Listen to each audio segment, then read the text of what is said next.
G'day there, it's hard to ignore the starkness of the retail numbers. Did you see them? 6,700 are at risk of closure. 6,700. 17,000 out of the 27,000 could shut for good, they say. Only 10,000 are actually in a stable financial position. 24% expected to cease trading, 37% hung in the balance. That is ugly and may well go some way to giving a clearer insight into how artificially the economy is currently being propped up by the borrowed money from the government. But what it might also show, and I hope I'm right on this, is that they are being way too pessimistic. Increasingly, from all parts of the world, not just here, the forecasts of doom are being proven wrong, and in many cases badly and wildly so. Not unlike all the deaths they said would happen with the virus. The calls, the forecasts, the predictions of dire recessions come depressions don't appear real. This is not to say it isn't bad, because it is. It's a mess.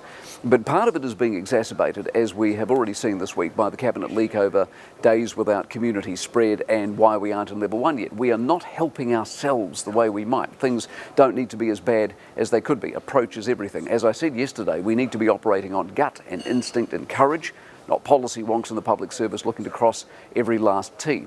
Spending was down 80% in lockdown, right? 80%, 37% in level 3, now it's only down 12% in level 2. Now 12's bad, obviously, but it's not the end of the world. With level 1 next week, with a tailwind and the right intent, there is no reason to think it can't be back to largely normal. So why then are there so many businesses seemingly going out of business? Could it be they were barely hanging on anyway? Could it be some areas of business has changed? The money's simply gone elsewhere. It's probably a bit of both of those things. But it's also the fact not enough people back themselves. And it might well be, like so many of the other numbers that have been wrong, the numbers of closures is wrong as well.